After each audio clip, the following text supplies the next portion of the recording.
Boxed In by Robbie Kirk. After the memorial service, my elder sister Barbara handed me a Woolworths bag containing a box of Mum's ashes. She pressed her wet cheek against mine. "I can't bear to look at these." "What? How come they didn't all fit in? A complete stuff-up," she glared at the priest. "Please take them for me." A quick hug. "Oh," she sniffed, "and that grey box too." Once home, I tucked the bag in the corner of our kitchen and whispered, "Mum, I'll wait for the right time." I stashed the other bigger box in my wardrobe. My fingers lingered on the lid and a tsunami of sadness gripped my throat. Freddie found me upstairs. "What did Barbara say was in the box?" he asked innocently. "That's just it, she didn't, and I'm responsible for the contents, whether I like it or not." I thumped the box onto the bed. "What a hide to give me Mum's ashes and a box that I don't want to deal with." He stood stroking his grey beard, then disappeared to read with a glass of red. I lifted the lid from the box. The faces of my family, some past and others past talking to, stared out at me. Underneath nestled a photo of Mum in a pale blue crepe dress and matching hat. Her delicate hand held a wedding bouquet of orchids that reached below her hemline. Beside her stood Dad in his World War II army uniform, his arm through hers. Their smiles were wide, their eyes huge with the love they shared. I ran my fingers over their lips, eyes, their hair, and felt the loss welling in my chest. "It's too much yet," I whispered to them. I pushed the lid down onto the box, and the little shift of air it produced carried the scent of Mum's washing powder. Freddie sat by the fireplace. "What was in it?" He glanced up at me. "Oh, are you okay?" I wiped my eyes on the hem of my flannelette shirt. "Come here." He nestled me next to his whiny warmth. "I'll pour you one and you can tell me about it." I nodded. He got up and I snuggled into his warm spot.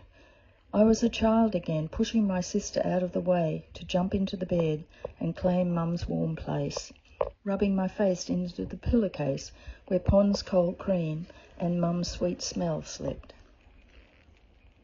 The phone rang. It was Barbara. Straight away I said, "Is that the box Mum's clothes were in, you know, for the undertaker?"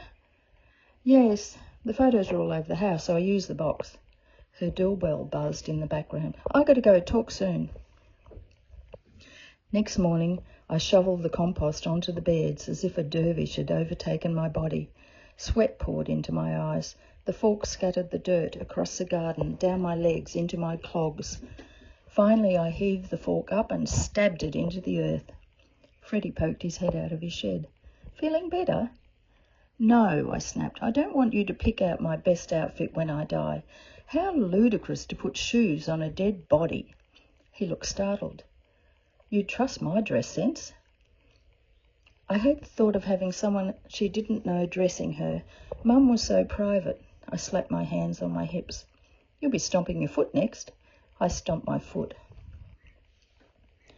Tiny yellow flowers burst open on the champaka tree. I sat on our deck, breathing in their spicy perfume, and unpacked the photos. A card fell from the pile. I read the old English lettering, "Baptised." The child's name flowing along the next line. Joseph William Dodds, date 5th of August 1927, at Cleveland. I ran my fingers through my hair and stared at my feet, trying to remember what Nana once told me. I was pregnant when I asked her if she had children other than Mum. She whispered to me she had a baby beside the water and he lived for 1 day. Could this be the baby's christening card? Mum was 3 when her father left in 1927. At breakfast I asked Freddie, "You okay if we take Mum to her beach?" He looked up from his phone. "You have picked a great day, sunny winter weather." I watched him tuck a hanky into his shorts pocket. At the beach, the casuarina tree's horsetail leaves swayed in 3D against the clear sky. A sea eagle honked.